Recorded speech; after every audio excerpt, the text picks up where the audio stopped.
hood postman, city, hood, click. Let's go.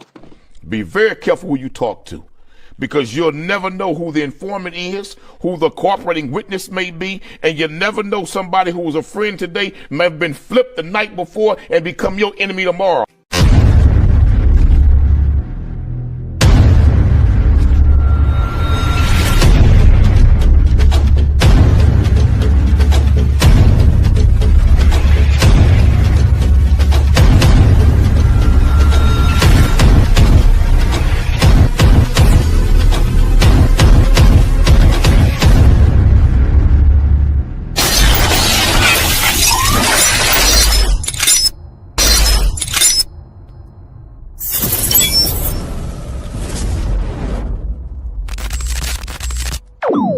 About humanity, putting truth in these lines while they busy feeding lies. When you got that tunnel vision, gotta open up your eyes. Wake up and go to sleep. Man, I'm praying all times. And to my guys, ain't no other side. This for my brothers, I'ma pray we all shine. Lock the door. Go ahead, lock the door. Lock the door. Go ahead, lock the door. Yeah, you already know.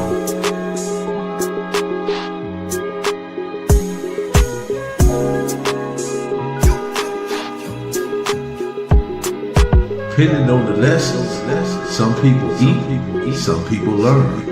But the game is going to send you big. Lock the door. Lock the door. Shout out to the Mailroom Nation and the Mailroom Goons. I am Professor Millie Mill, the Hood Postman. Be sure to click that notification bell, like, subscribe, and share. Drop a comment down below. So when this dope content hit, it'll feel like the first and the 15th. Welcome to the Mailroom. You come in and take a look at your mind, examine what's in your heart. You go anywhere in the world and get a couple of lies, but you come right here to get the truth, and the truth you shall receive. This is not a glorification, nor is a glamorization. It's always an education. Before they had handguns, they had handguards. Man up. If you ring that bell, I'll bring you that mail. Absolutely, man. Listen, get on the bus and let me take you to school, because I am the bus driver. Let's go. Shout out to everybody in the chat room. Shout out to Marlene Williams, Postmaster General, Slimeball TV, RDL, True Floridian. Yes, sir. Mike Marks is in the house. Man, John Doe, what's up with Joe Barrow? What's going on? What's going on, people? Clean folks, nephews, and cousins. That just about cover everybody, man. We in here, man, to talk about what? The triangle of Crippin, the triangle of tripping. But before we get to that, let's dive in a little bit let's get into a little something that I have to say to people that's on the internet, off the internet. Arguing with the idiots, it's like playing chess with a pigeon. No matter how good you are, the bird is going to S all over the board and strut around like he won anyway. That's just what they do. It is nonsensical. So if you get up on this internet and you argue with people that you're probably never going to see, and they in virtual reality, and it's just, let's be honest, guys, you're wasting your time. But however, continuous improvement is better than delayed perfection. Continued improvement is better than delayed perfection. So let's get into this content, guys. Let me make sure I got Joe Farrell. I see you in there, baby. What's going on?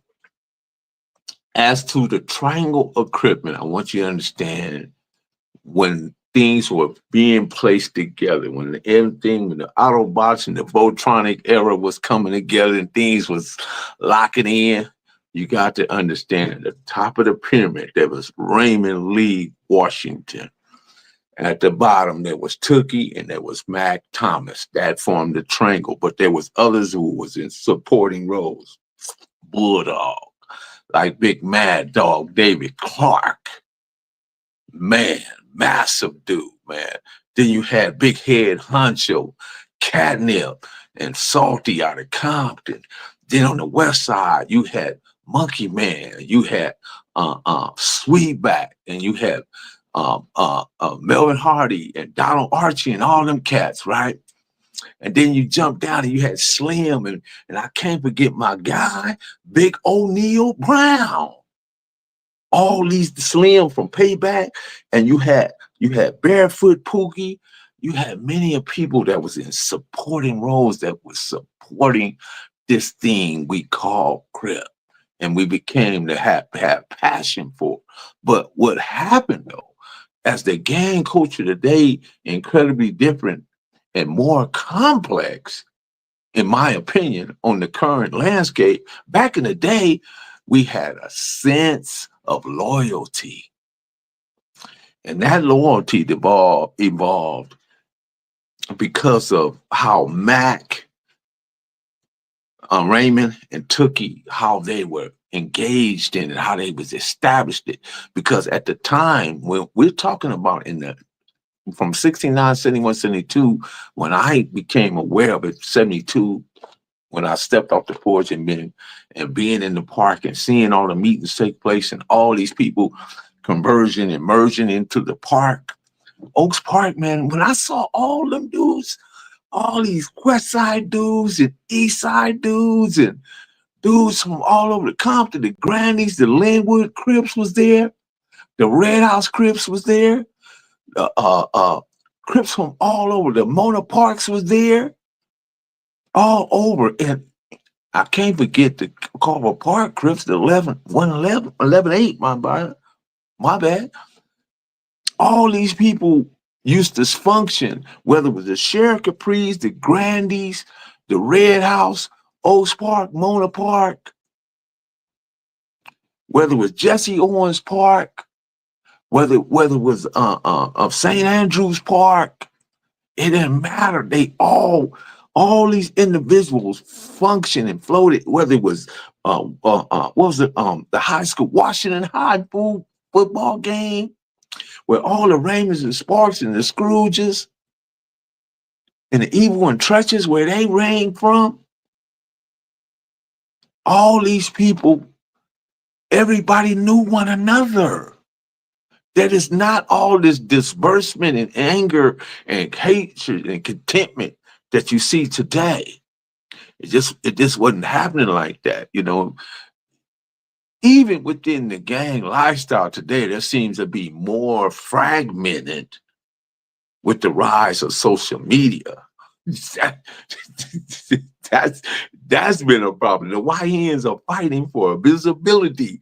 They're literally fighting over visibility. Imagine that. If there was any focus on building on reputation, that focus is more about building a reputation online more than the importance of family or structure or having loyalty within the culture itself. Social media has amplified everything on both good and bad. That's a fact right there. But see, what we don't understand is that there's no precedents that show us what the outcomes will be.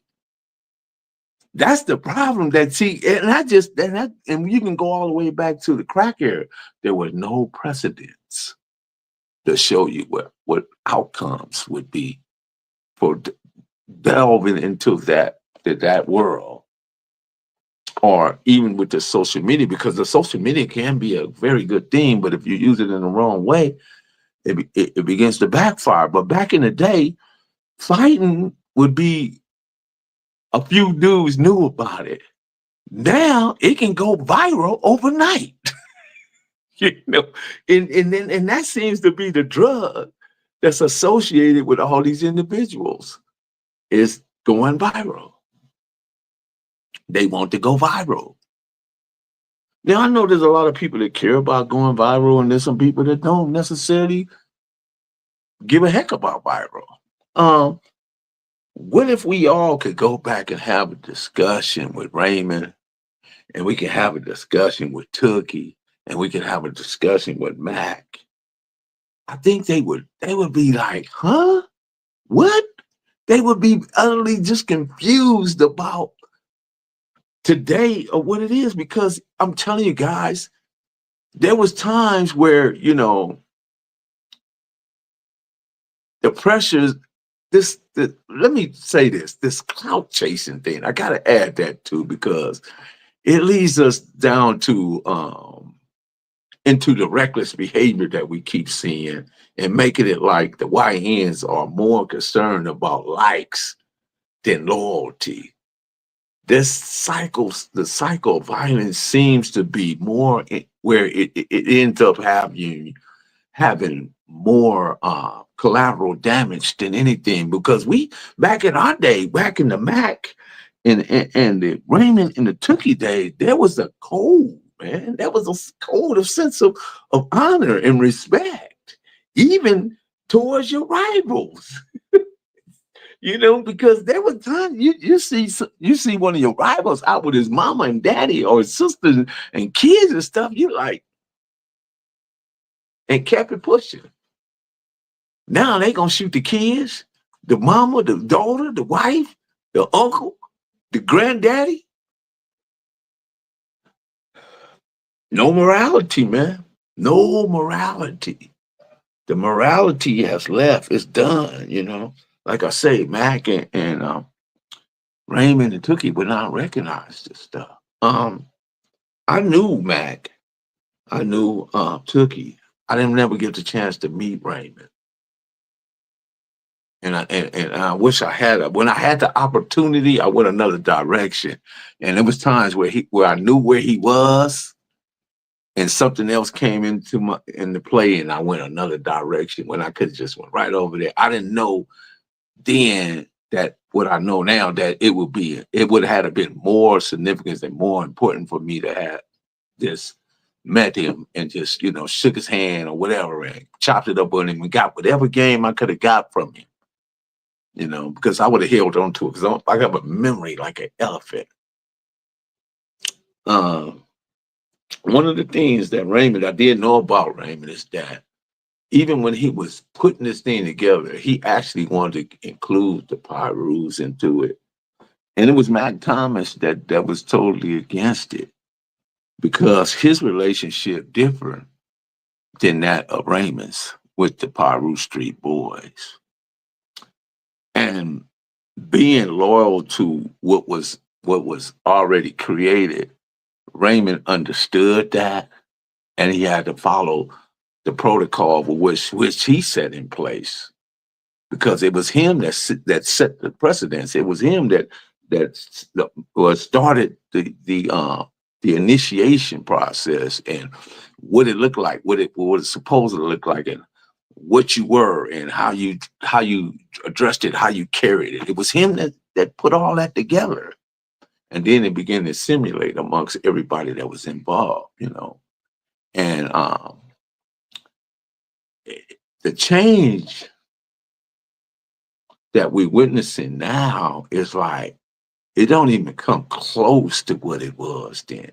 It don't even get not even a nanosecond to it. And there's a lot of things that factor in to why it's so disconnected, and why we are so detached, and why we are so more so the people that now play in it now are more Crip killers, and the Bloods are more blood killers, than anything else. And we shouldn't be no killers at all, not of Black people, because Black people are the most charming, lovable people, charismatic people on the planet.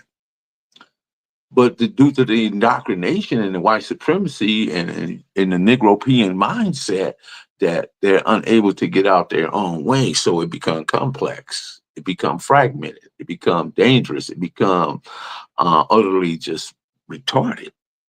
Let me see what some of the comments are saying. Yeah. Right. I get you guys. Monique, how you doing? What's going on? I didn't see you in there. Good to see you, Monique. So yeah, Compton Girl, what's happening? Yeah, so Keith, what's happening, man? Yeah, I'm catching up now. Yeah, Mayweather. Killer Cali is hard to believe. Raymond has the idea at the age. Yeah, it was. Simply it was hard to believe, but he did because he felt disenfranchised. He felt not being because he was a strong kid. He was a man child. He wasn't just a kid. He was a man child, of course, but still the mindset was 15 years old, and I get that, but at the same time, he felt like he belonged with the Avenues, and the Avenues rejected him. And when they rejected him, he went on to create something bigger and better and greater that's still lasting to this day. Named Find Me One Avenue. Where can you find the avenues at to this day? And I'm not making it a great thing, a bad thing, but what I am saying, find me an avenue today. There are no avenues. Uh, in terms of model, I think that Texas has modeled it more closely than any other state in terms of model. I think Texas have modeled it more than anything else. And but here's the thing, guys, we got to get the triple OGs, the double OGs, they're more apathetic on OGs showing feelings of no interest or no concern, being that that's their position today. I'm talking about the guys that actually, some of the guys, some of them, not all of them. There's a lot of guys that are into it and interested in bringing it to understanding to where we get a cohesiveness and we be clear about what's what and what's not, and be better at just our communications, right? But there's a lot of OGs and triple OGs they pretend like they never did been involved in it. They don't have had nothing to do with it, but they left it so abruptly. But they left it, man. They had a big old stick up in there, man. They had sticks, bullets, knives, slingshots, tomahawks, and everything they left up in there, busted heads and everything. So how do they balance that by lacking enthusiasm or concern or feeling towards what's there now? Do they come back and say, hey man, let's get with these other guys on the red team and let's get with these guys over here and let's see, can we build as black men, get up out of this nonsensical thing that we call gang banging,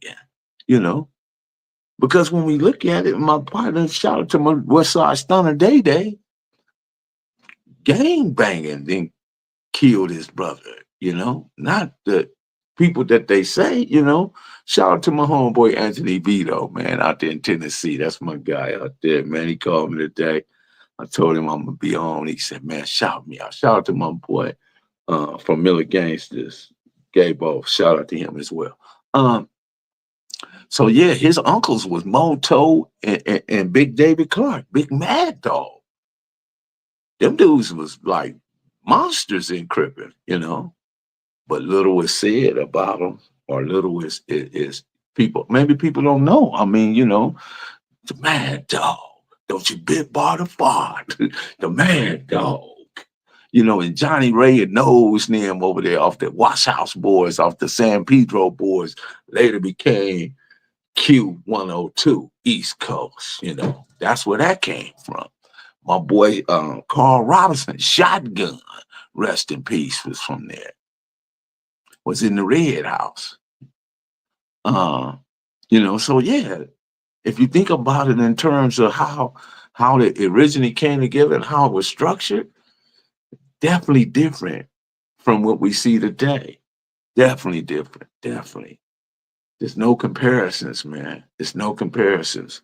But I wanted to get to actually take on two things. I wanted to talk about this gang stuff, but I had another thing I want you to become aware. And I think that moving forward, we need to be very conscious of what's about to happen. Hold on just a second. Hold on. We need to be very conscious.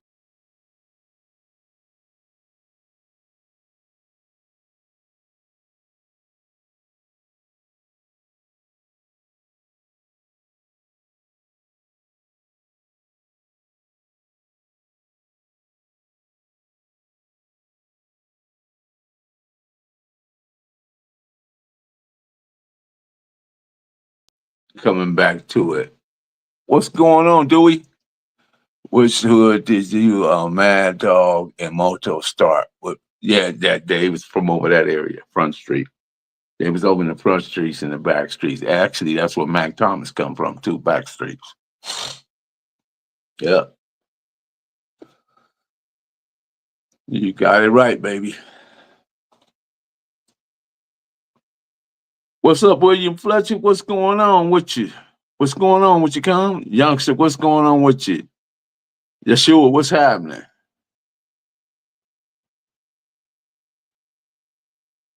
Yep. Big Ant Hefe, salute, man. Salute, man. That's my guy right there, man. And man, I hear people say a lot of things and listen, keep being yourself because you can't be nobody else, homie. Regardless of what other people think or say, just keep being yourself. Continuous improvement is better than delayed reactions. Delayed perfection. Let me put it that way. Continuous improvement is better than delayed perfection, my guy. You know, you got to do what you got to do. Although I think that people have a difference of opinion about things, that's fine. You know, if anybody can have a different opinion, we all have opinions and they all stink, just like butts. You know, so but that's neither here or there. My thing is that I think that I don't really particularly like Adam because I see him as a content colonizer, an idea colonizer, and without talented people like yourself or extra Crip Max, so on and so forth, he would fail to even exist in that realm. Maybe he could go back over there to the porn and stay over there and break his skateboard out or something. But I don't dislike him. I just think that and you know, but using it worked both ways, you know. Like the man said, just use me till you use me right on up. Because I'm showing up using you. So it worked both ways. But shout out to Ed Hefe, man. You guys go check him out. Great content creator on the rise, doing his thing. So, but I get into this old style type of commentary and I talk about, you know, the St. Andrews parks, the sportsman parks, and all the different where Crippin emerged and convened that and came together like Voltron, Autobots, Compton, West Side, East Side, locked up, bam, bam, bam, and moved as one. There was no separations. There was no separations. And that right there instilled fear in the LAPD and the Firestone Sheriffs and the Compton PD. Before they even had police run, they had park patrols running there. The Crips ran the park patrols out of the park. Literally, you know what I mean? Because really, our intentions was just having fun and having parties and, you know, hanging out, you know, but it got more to it. But anyway, let me get into this other thing, guys. I want you guys to pay close attention. There's a new thing on the rise. It's called cognitive modification. Cognitive modification. Look it up. Don't take my word for it.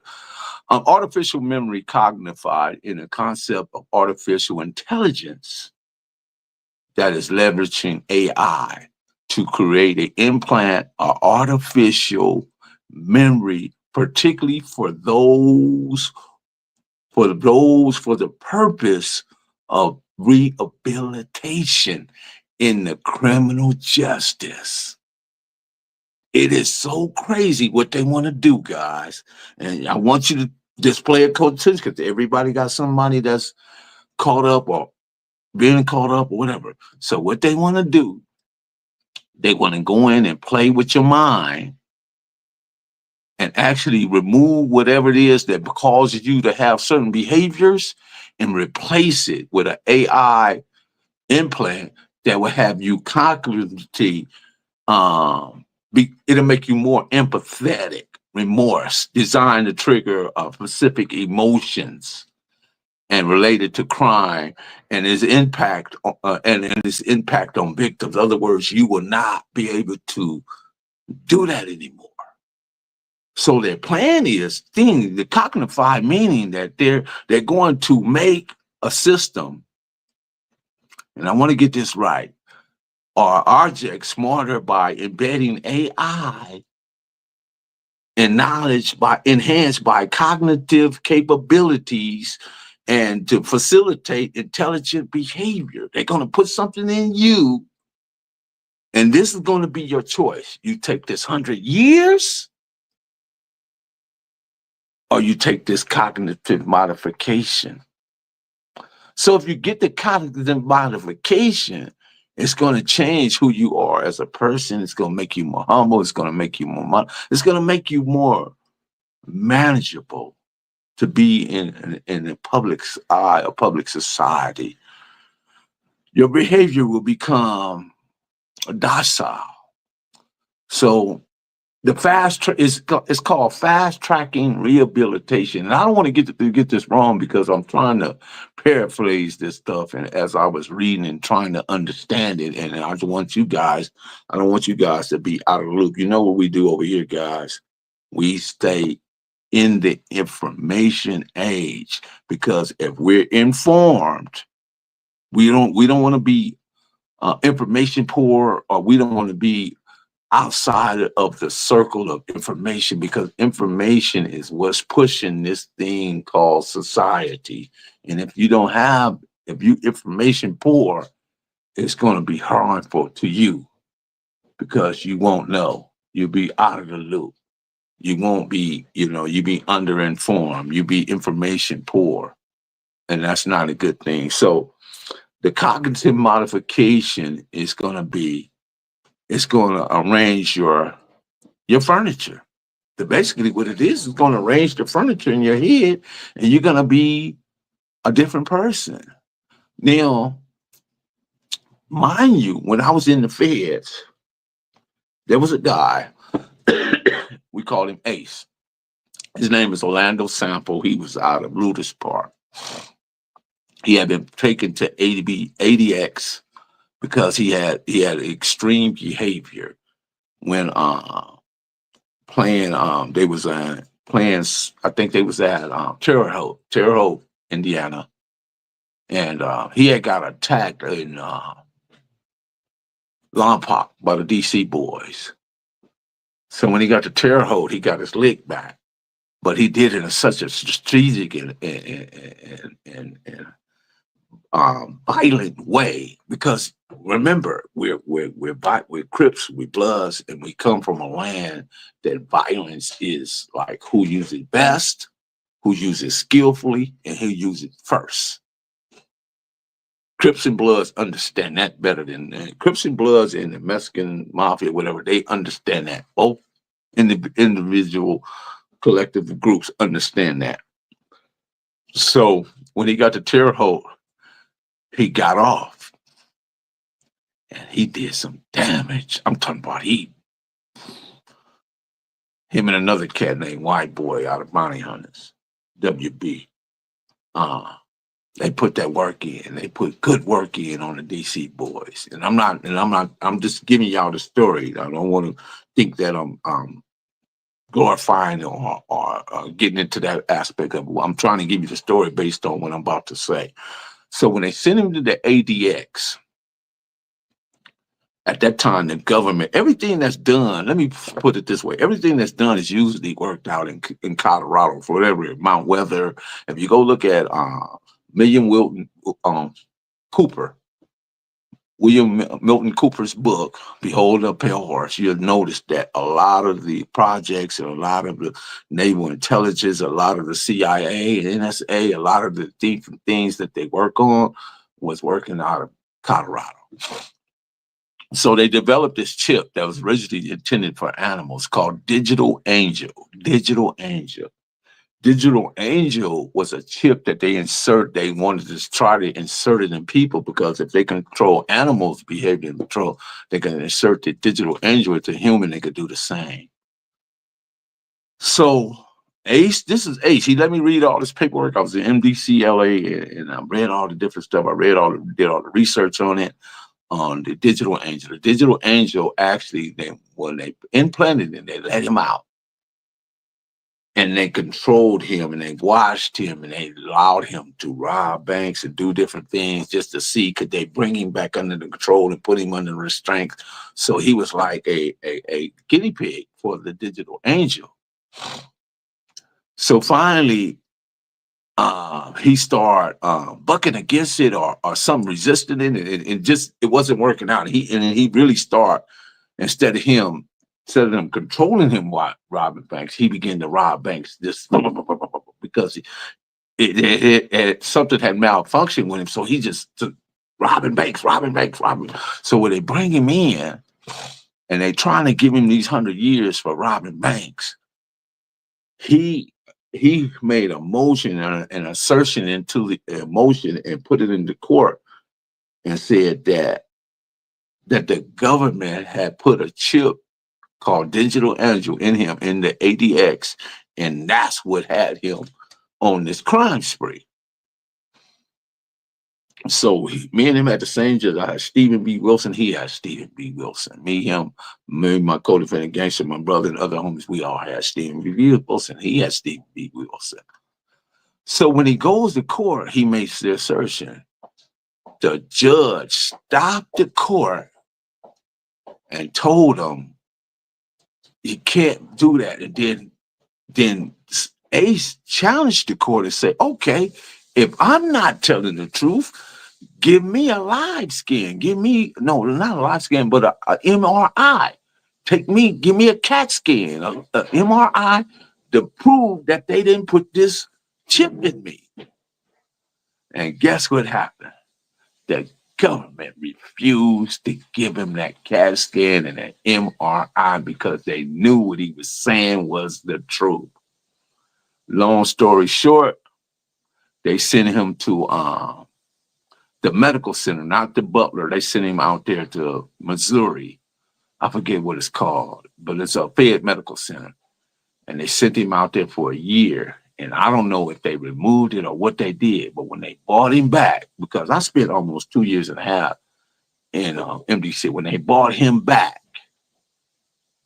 I didn't know. I was already going to sit to Terminal Island. They actually took the time off, and whatever time he had in, it was time served, and they released him. That's what happened. Now, what would be beautiful if we can get Ace to come on and talk about this stuff. You know, I try to get him to talk about it.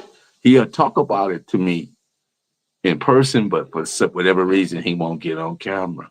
And I don't know if that's got anything to do with the government that's, still watching him and paying attention. I don't know. I can't say what it is. But now, if you guys, all you gang members out there, let anybody in your family that's out there participating in gang, that they're coming with the artificial memory cognified. It's called cognitive, it's going to be a cognitive modification. It's AMC, artificial memory cognified. It is a concept that will artificially intelligence that leverage AI to create and implant artificial memory, particularly for the purpose of rehabilitation. Matter of fact, I got a young lady. Let me play you. So I'll give you a little more context on it. Hold on. Let's go right here. Let me give you a little more context on it. So they coming up with a new prison that allows inmates to serve years of their sentence in just a matter of minutes. So the criminals is going to have a choice to spend tens of years behind bars, or they can make the choice to get the artificial memory implanted into their brain. So this process is called Cognify. And the intent of it is to treat the criminal like a patient. They're going to try to change the person's brain chemistry. After this process, when they re-enter society, they will be new and reformed, and they won't even be capable of committing any other crime. The chip can make the patient feel empathetic. Depending on the severity of the crime, the chip can also make you feel the emotional and physical pain of the victim and the family members. You can feel what they felt. So the process only takes about 7 minutes. but to the patient, it seemed like it had been years. Last year, the U.S. government spent $8.7 billion taxpayers' dollars on the prison. They say with this new prison, they can save money for health care, education. Also, they feel that it will be so many reformed people that doesn't commit crimes. Y'all leave in the comments and tell me what y'all think about this. Do y'all think this is actually going to work? Or do y'all think that they're creating something that they don't even know that they're creating?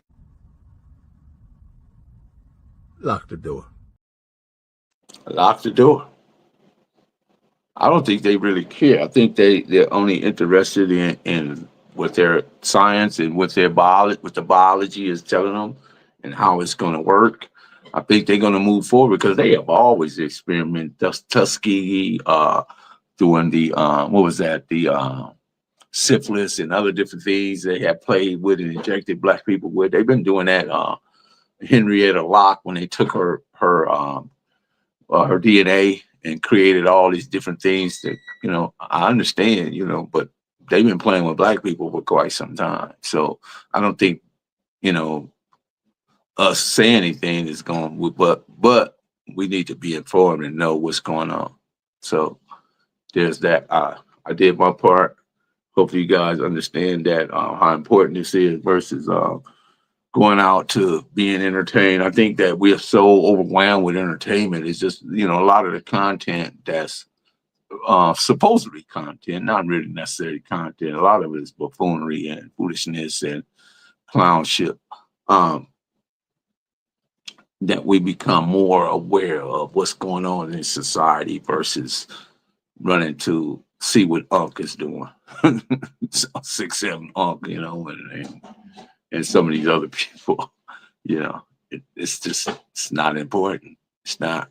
Whack 100, not important. Loose Cannon, not important. Brick Baby, not important. It's not. Just not, and if you feel like that's what you need, or that's where your life forces are, or where you like to be entertained at, or you gravitate toward it, good luck to you. But I'm gonna be sitting here looking at you, and I'm gonna say, don't mind me, just watch it. Church moving, but go ahead and lock that door, because I warned you. Don't say I didn't tell you. But that's why I'm here, I'm here to tell you. But anyway, we got any questions in regards to anything I said? America's a melting pot. It is. You can result in that can result in suicide. Frank Nitty, what's happening?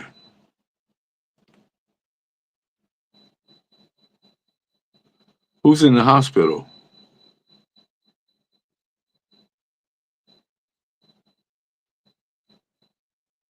Oh, SAG in the hospital? I didn't know that. Scotty passed away too from the Whispers. 81 years old, man. We gonna miss that guy. Great music came from the Whispers.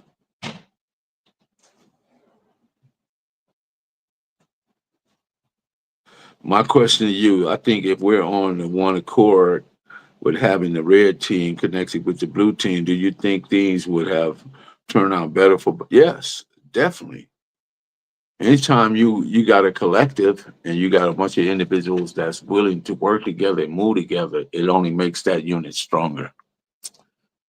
We've always proven to be more stronger together than divided. They proved that during the Haitian revolt.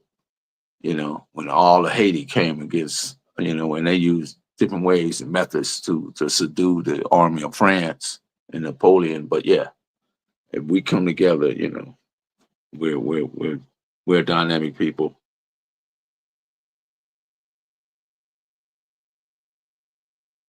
Somebody eating dirty rice. Oh, Sags girl is in the hospital, man. I'll shout out to her, man. Hope she get better. Hope she get better soon. I know Noni. Yeah, Craig Menifee's sister from Corner Pocket. Y'all talking about recipes. I'm talking about trying to save people. Y'all talking about recipes. Yeah.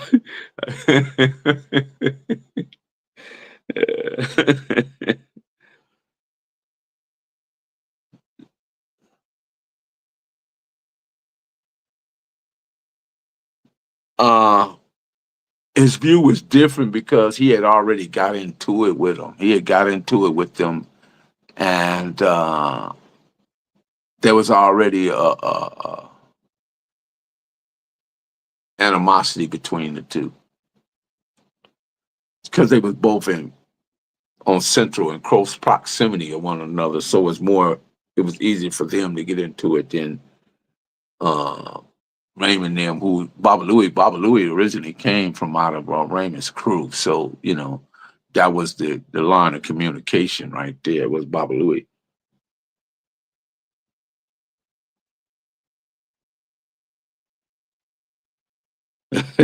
No, it's all good. It's all good. I didn't know what y'all talking about, dirty rice and stuff.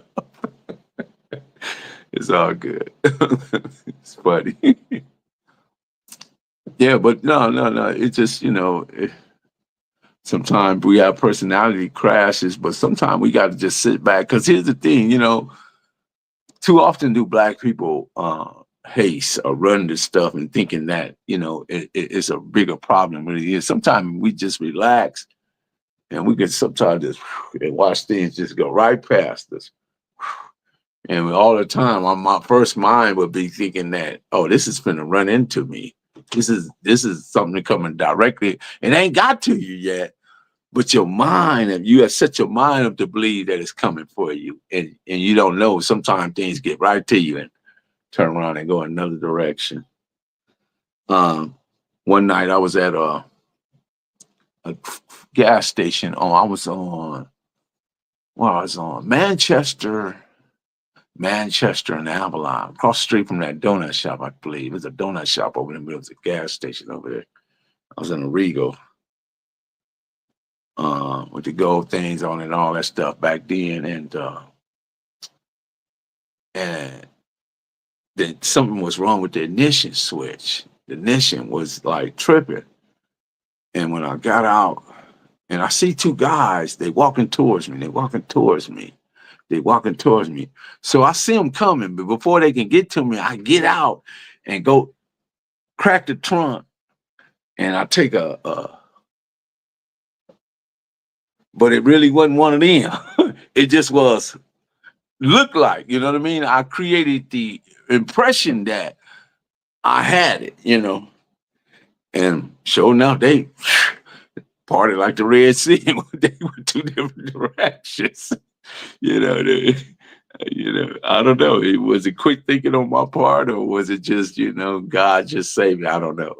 It's just, but I had to do something to try to deter them or change their mind about whatever it is, what's on their mind. I don't know. But I saw it coming in a way, and I'm like, okay, what do I do right here? And then showing up, and then when I got back in, I put the key, and it popped, bam. I said, okay, took out of there. It's just funny situations, yeah, all the time. We never know. We never know. Yeah, but anyway, I just wanted to share that with you guys. It's Friday. Hope you guys are enjoying your Friday. We'll be continued. Like I say, we got to do better. I got to do better. Some days I just be whooped, and I'm just like, don't be really trying to go live or anything. But I think if I be more informative and keep more information and look for things that's going to inform my audience and give you guys the ups, that way you can go do your own research and then determine whether this is a good or a bad thing. But like I said, a lot of these things that they're coming with has no precedence. We don't know what the outcomes are. But anyway, but don't mind me, just watch it. Church moving. But you know what it is. Go ahead and lock that door, because guess what? We are gone. Cali finest, baby. Proof of grind all the time. Music money. Got a dollar sign. Hub City. I'm a street nigga, streets fuck with me. I'ma keep pushing products till the feds get me. It's guap off top, diamond Cartier. That nigga wall won't give a broke bitch the time of day. They see me climbing, they see me shining. That's hard work, proof of grinding. New money got me tipping in that 550. I leave bad man and I'm so pretty. I got that tech with me, that's my hater sprayer. Go big, grind now, nigga, play later. What can I say? I'm addicted to this paper stacking, and I don't talk about it, I just make it happen. Word on the block is that my shit go. Bricks for the low. Lock the door. We are gone.